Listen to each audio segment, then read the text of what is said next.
তারেকের একটাই উদ্দেশ্য, যে কোনো মিডিয়ার সামনে শুধুমাত্র সে জামাত ইসলামকে গালিগালাজ করে, তার আর কোনো যোগ্যতা নাই। তার যোগ্যতা হচ্ছে জামাত ইসলামকে গালি দেওয়া। অতএব জামাত ইসলামকে গালি দেওয়ার জন্য তাকে হয়তো কেউ পিছন থেকে টাকা পয়সা দিয়ে উৎসাহিত করতেছে, সে জামাতকে সমানে গালি দিতেছে। এ ধরনের অপদার্থ, দণ্ড মূর্খ, ফসা রাষ্ট্র পলিটিশিয়ান, রাষ্ট্রীয় পলিটিশিয়ান, ফসা বুদ্ধিজীবী, এদের কাছ থেকে আপনারা সজাগ দৃষ্টি রাখবেন। এদেরকে মাথা তুলে দাঁড়াতে দিবেন না। এই জমিন, এই বাংলাদেশ ধ্বংসের দিকে চলে যাবে, কারণ এদের ভিতরে সত্য মিথ্যা মাপকাঠির কোনো যোগ্যতাই নাই। আমাদের ওখানে মুরব্বী ছিলেন, ইমাম সাহেব ছিলেন আপনাদের আজকের ডাক্তার শফিকুর রহমান সাহেব। তো ডাক্তার শফিকুর রহমান সাহেব, তিনি, আমরা একসঙ্গে নামাজ পড়তাম, 5 ওয়াক্ত নামাজ পড়তাম। আমাদের সঙ্গে 2-1 জন নামাজ পড়তো না। তো শফিক সাহেব এবং আমি মিলে ওদেরকে উদ্বুদ্ধ করতাম যে নামাজ কিভাবে পড়তে হবে। উনি খুব ভালো মশলা দিতেন, কথা বলতেন। যাই হোক, সবকিছু মিলে জেলের যে আমাদের দীর্ঘদিনের এই যে অত্যাচার নির্যাতনের কাহিনী, এটা যদি আমি বলতে থাকি এরকম বই জমে যাবে। আপনি যদি জামাত ইসলামের দিকে যান, ওদেরকে 4টা জিনিস ফলো করে মানুষ। ওরা সর্বনিম্ন যে নেতা, সে বিসিএস পাস এবং ডক্টর, ইঞ্জিনিয়ার, প্রফেসর। ওদের দলে কোনো মূর্খ লোক, নেশাখোর, অযোগ্য লোক, দেহ ব্যবসা করে, এরা ঢুকতে পারে না, নেতাও হইতে পারে না। আমি এটা বলতে পারি, জামাত যদি ক্ষমতায় আসে তাহলে বাংলাদেশের সরকারি চাকরিরা যেভাবে ঘুষ খাওয়ার চিন্তা করে, এরা জীবনেও চিন্তা করবে না। কারণ যে দল ন্যায় ইনসাফের পক্ষে আছে এবং সাধারণ মানুষের পক্ষে আছে, দেশের মানুষের পক্ষে আছে, দেশপ্রেম যে দলের ভিতরে আছে, সেই দল সরকারি অফিস আদালত থেকে দুর্নীতি দমন করতে পারবে। এর জন্য আমার ক্লিয়ার কাট কথা, আমার মনে হচ্ছে জামাতে এই জিনিসটা পারবে। আপনাদের কি মনে হয়? আসসালামু আলাইকুম রহমতুল্লাহ। আমির জামায়াত একজন বিচক্ষণ, বিনয়ী এবং দেশপ্রেমী বিরোধী দলীয় নেতা। বাংলাদেশের ইতিহাসে তিনি একজন সেরা বিরোধী দলীয় নেতা। তিনি যখন বিরোধিতা করেন, তখন বিরোধিতার জন্য বিরোধিতা করেন না, বরং রাষ্ট্র ও জনগণের কল্যাণের জন্যই তিনি বিরোধিতা করেন। এবং সরকার যখন কোনো গুরুত্বপূর্ণ বিষয় নিয়ে খুব চ্যালেঞ্জের মুখোমুখি হয়, তখন কিন্তু তারা সার্বিকভাবে সরকারকে সহযোগিতা করার চেষ্টা করে। তাকে আপনার কাছে একজন বিরোধী দলীয় নেতা হিসেবে কেমন মনে হয় কমেন্টে জানিয়ে দেবেন। তিনার যে জ্ঞান, বুদ্ধি এবং রাজনৈতিক বিচক্ষণতা, এটার কারণে তিনি এখন সরকারি দলের আতঙ্ক হয়ে উঠেছে। এরপর যখন উনি আরও 10টি দলের প্রধানদেরকে নিয়ে ফিউচার প্ল্যান নিয়ে কাজ করতেছে, তাহলে সরকারি দলের আতঙ্কটা কী পরিমাণ হতে পারে একটু কল্পনা করুন। এই কারণেই তিনারা যে ভয় পেয়েছে, সেই ভয়টাকে আড়াল করার জন্য মাননীয় প্রতিমন্ত্রী ইশরাক সাহেব, তিনি কিন্তু কিছুদিন আগেই সংসদের ভিতরে দাঁড়িয়ে কিছুদিন আগে হুমকি দিয়েছে, প্রয়োজনে আমরা বিরোধী দলের পতন ঘটাবো এবং বিরোধী দলের পতন ঘটিয়ে প্রয়োজনে আমরা জাতীয় পার্টিকে বিরোধী দল বানাবো। চিন্তা করছেন বিষয়টা? এবং বিরোধী দলের যে পতন ঘটানো যায়, এটা ওনার ভিডিও না দেখলে আগে থেকে জানতাম না। তো যাই হোক, কিছু সংসদ সদস্য যখন চাঁদাবাজি, ধান্দাবাজি, টেম্পু স্ট্যান্ড, বাসস্ট্যান্ড দখলে ব্যস্ত, ঠিক তখনই ডক্টর শফিকুর রহমানের নেতৃত্বে 11 দলীয় জোটের নেতারা এমন কিছু কৌশল অবলম্বন করে সামনের দিকে আগাচ্ছে, যার মাধ্যমে খুব তাড়াতাড়ি তারা বড় ধরনের একটি সাফল্যতা অর্জন করতে যাচ্ছে, যা বিরোধী দলের রাজনীতি 12টা বাজায় দিচ্ছে। একটা কথা আছে, মার হবে কিন্তু সাউন্ড হবে না। তো তারা এই 11 দলের জোট, তারা সাউন্ড ছাড়া মার দিচ্ছে। 11 দলের এই সাফল্যতা সরকারি দল শত চেষ্টা করেও থামাতে পারবে না। প্রিয় দর্শক, কী সেই কৌশল, এমন কিছু কৌশল অবলম্বন করে সামনের দিকে আগাচ্ছে, কি সেই আইডিয়া, বিস্তারিত জানবো আজকের ভিডিওতে। প্রিয় দর্শক, গুরুত্বপূর্ণ কিছু ভিডিও নিয়ে উপস্থিত হয়েছি, যার শুরুর অংশ দেখে আপনারা বুঝতে পেরেছেন আজকের আলোচনা কতটা গুরুত্বপূর্ণ তথ্য বলে তুলে ধরেছে। তাই বিশেষ অনুরোধ থাকবে, ভিডিওটি না টেনে শুরু থেকে শেষ পর্যন্ত দেখতে থাকুন। এবং আপনি যদি আমার চ্যানেলে নতুন হয়ে থাকেন, তাহলে চ্যানেলটি সাবস্ক্রাইব করবেন, এবং ইতিমধ্যে যারা চ্যানেলটি সাবস্ক্রাইব করেছেন তাদেরকে অসংখ্য অসংখ্য ধন্যবাদ। দর্শক, চলুন কথা না বেরিয়ে ভিডিওগুলো দেখে আসি।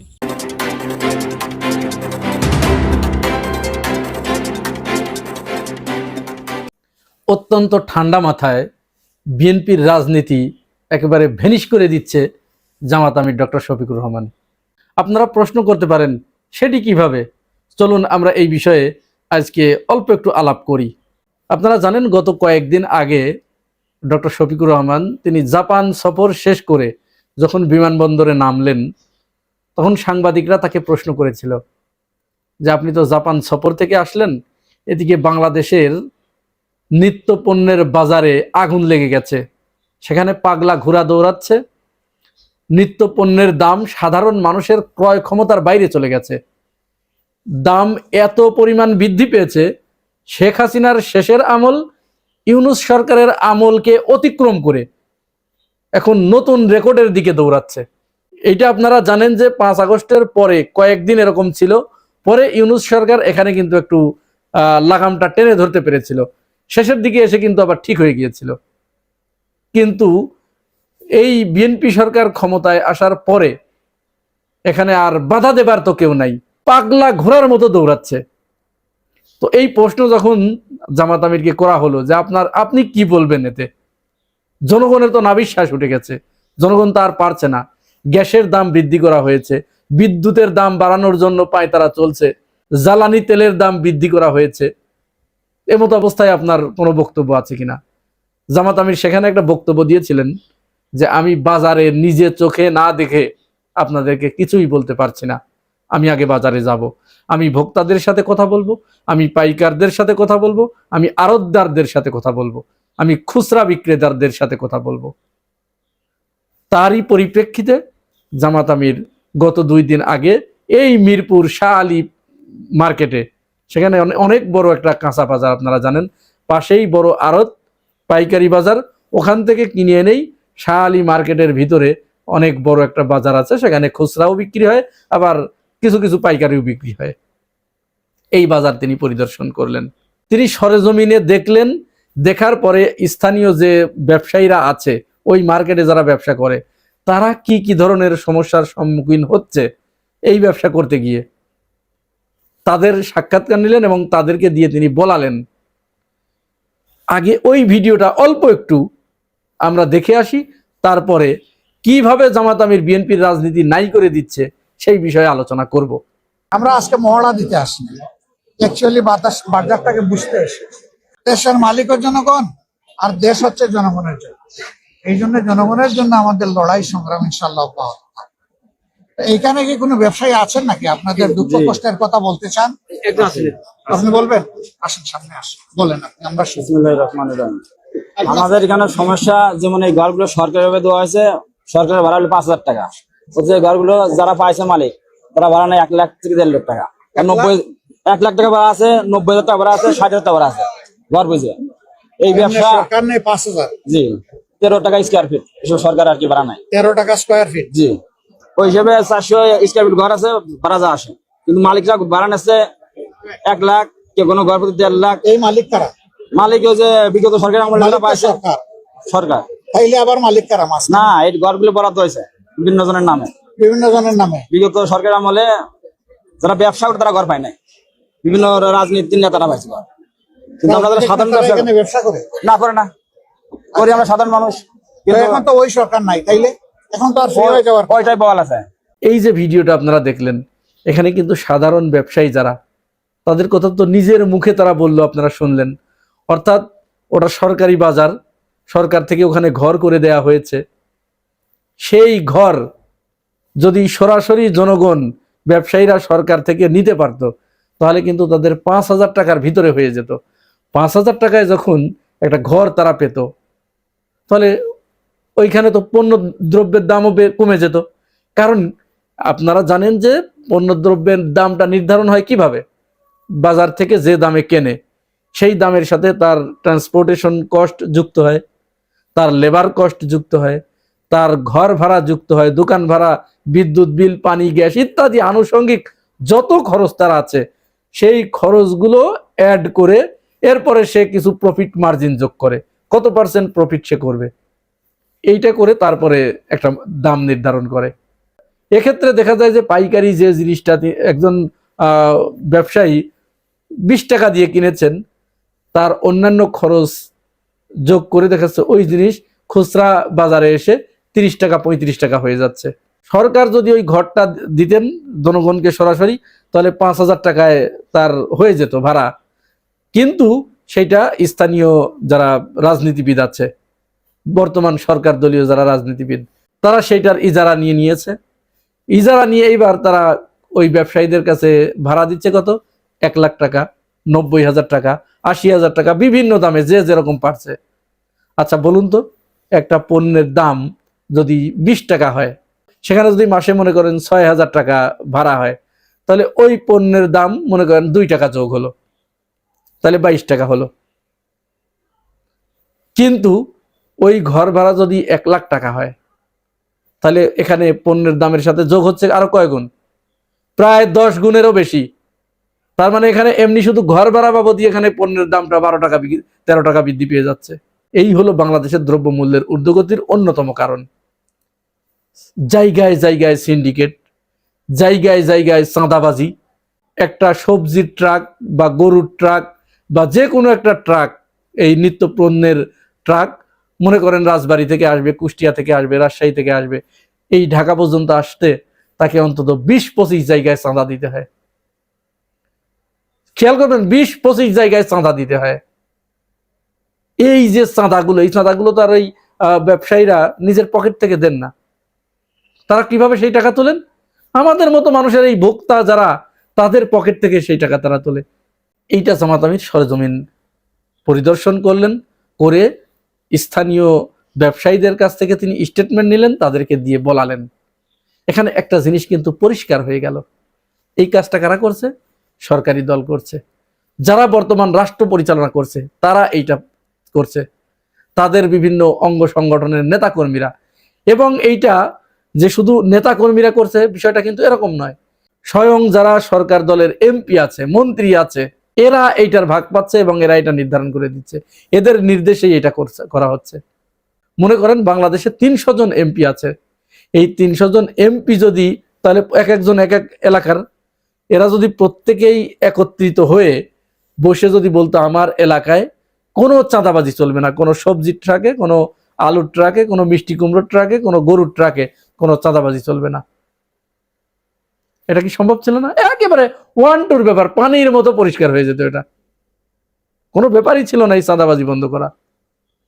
কিন্তু এটা তো হবার নয়, কারণ তারা রাজনীতি করেই এইটার জন্য, এইটুকুই তাদের একমাত্র সম্বল, এইটুকুর জন্যই রাজনীতি করে।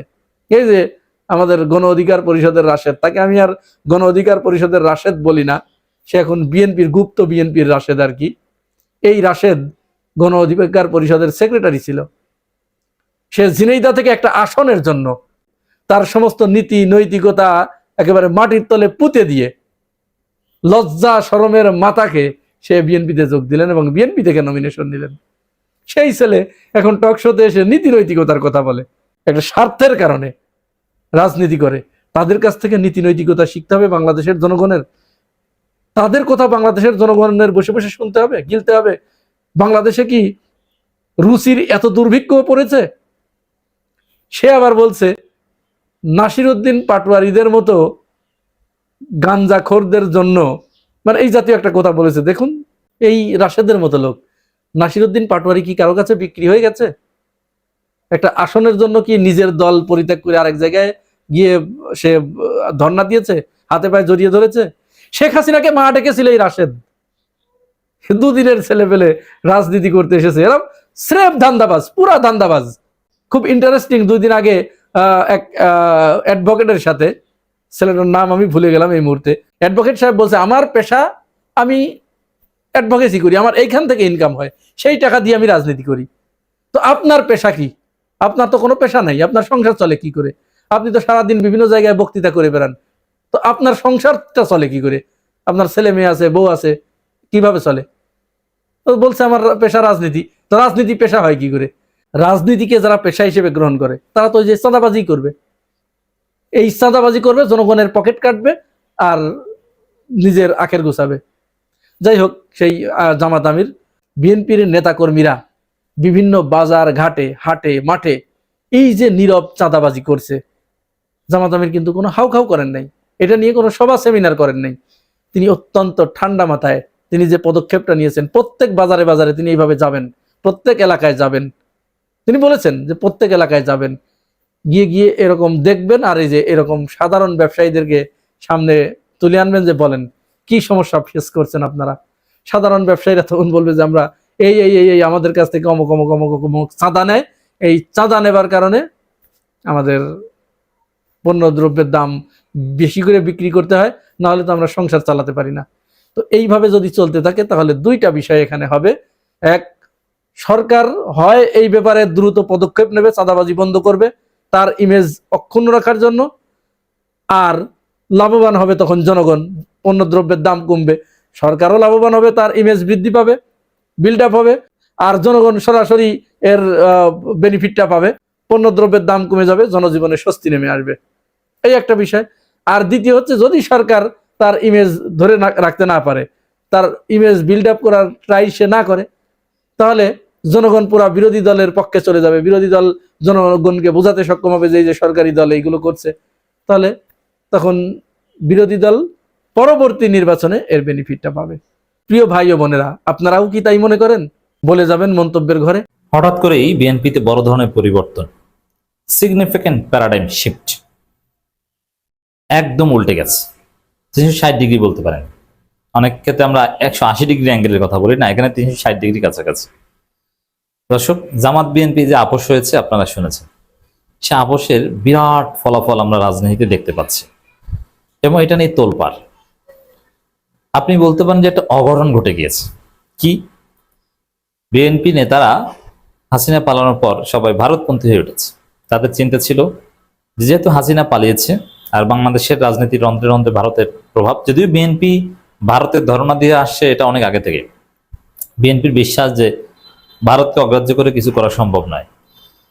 2018 সালে বা 17 সালে কিংবা 16 সালে কয়েক দফাই হয়েছে।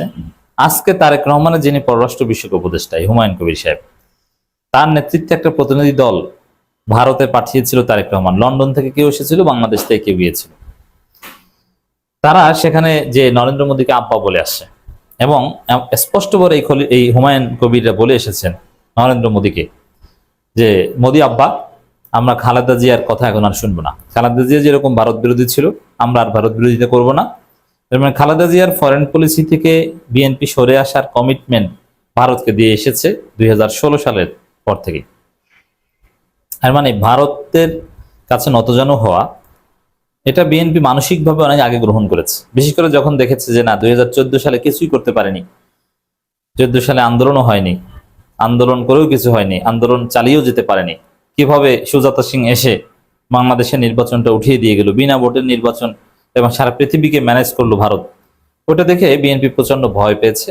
শুধু সেটা না, বিএনপিতে ভারতপন্থী ভারতের দালাল অনেক আগে থেকে আছে।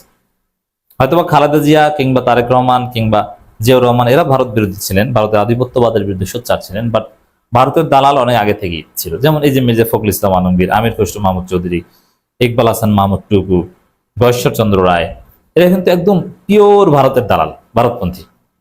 বিশেষ করে যারা সাবেক ছাত্র ইউনিয়ন বাম রাজনীতি থেকে এসেছে, এদের একটা বিরাট অংশ একদম পিওর ভারতপন্থী। সেই জায়গায় ভারতের কাছে নতজানু হয়ে চলা এটা 2013 সালের 5 মে খালেদা জিয়ার নির্দেশনা সত্ত্বেও বিএনপি যে শাপলা চত্বরে গেল না, হেফাজতের পাশে দাঁড়ালো না, ওটাও ভারতের প্রভাবে হয়েছে। এরপর তো প্রকাশ্যে খালেদা জিয়ার ফরেন পলিসি থেকে বের হয়ে যাওয়ার ঘোষণা তারেক রহমান দিয়েছেন হুমায়ুন কবিরের মাধ্যমে, নরেন্দ্র মোদীকে সেই বার্তা দিয়ে এসেছেন। এবং তারপর থেকেই আমরা দেখি যে বিএনপির আচরণে পরিবর্তন। এরপর থেকে জামাতের সাথে জোট নাই এটা বলা শুরু করলো। তার আগে কিন্তু জোটগতভাবে জামাত নেতাদের মুক্তির দাবিতে খালেদা জিয়া নিয়মিত বলতেন। শিবিরের সাবেক সভাপতি দেলোয়ার হোসেনের মুক্তির দাবিতে তার ছবি নিয়ে মুক্তি চাইতেন খালেদা জিয়া, এবং যাদেরকে যুদ্ধাপরাধী বলা হয়েছে তাদেরকে, যারা যুদ্ধাপরাধী নয়, যুদ্ধাপরাধী পাকিস্তানের 195 জন, এসব কথাবার্তা মির্জা ফখরুল্লাহ বলতেন 13 সালে। কিন্তু যখন তারেক রহমান ভারতকে বলে আসলেন যে না আমরা ভারত বিরোধিতা করবো না, মানে ভারতকে চাপতে গিয়েছেন, তখন থেকেই জামাতকে অস্বীকার করা শুরু করেছে। জামাত আমাদের সাথে কোনো জোটের শরিক নয়। এমনকি ভারতের নতজানু হয়ে ভারতকে চাপতে যে এমন পর্যায়ে বিএনপি গিয়েছে, 2018 সালের নির্বাচনে জামাতের সাথে কোনো জোটই করেনি। তারা ঐক্যফ্রন্ট ডক্টর কামালকে পীর মেনে কিংবা আব্বা মেনে নির্বাচন করেছে বিএনপি, এবং বলেছে না জামাত, এটা আমরা জামাতের সাথে জোটে নাই, অন্য একটা সিস্টেমে জামাতকে ডিল করেছে। ঐক্যফ্রন্টে কিন্তু জামাত ছিল না। কেন ঐক্যফ্রন্টে জামাত ছিল না? Because of Bharat. এরপর থেকে আপনি খুঁজেন, একটা পর্যায়ে 18 সালের নির্বাচনে ভারতের মধ্যস্থতায় বিএনপি নির্বাচনে গিয়েছিল, ধরা খেয়েছে। ধরা খাওয়ার পরও ভারতকে আব্বা ডাকা বিএনপি ছাড়ে নাই। এরপরে বিএনপি যখন কথিত যুগপৎ আন্দোলন শুরু করলো, তখনও জামাতকে অস্বীকার করা শুরু করলো। স্পষ্টভাবে বলেছে জামাত আমাদের যুগপথের মিত্র নয়, এবং জামাতের সাথে প্রকাশ্য কোনো মিটিং করতে রাজি নয়, এবং বিএনপির যে প্রোগ্রাম সেখানে জামাতকে বক্তব্য দিতে দেয় না, এবং জামাতের উপর হামলা করলে তার প্রতিবাদও করে না। আপনি কেমন চিন্তা করেন যে কতটা ভারতপন্থী হয়ে গিয়েছিল বিএনপি, একদম ভারতের দালাল হয়ে গিয়েছিল। মানে ভারতকে চাটতে ভারতের বুকে ছিল আওয়ামী লীগ, আওয়ামী লীগকে বুকে আগলে ধরেছে। বুকে তো আর বিএনপি যেতে পারেনি, কিন্তু বিএনপি ভারতকে বলেছে যে প্রিয় ভারত, আপনার পাটা দেন, পাটা আমি একটু চাটি, পায়ের আঙ্গুলগুলো মুখে নিয়ে একটু চুষি, এরকম নোংরামি করতো ভারতের সাথে।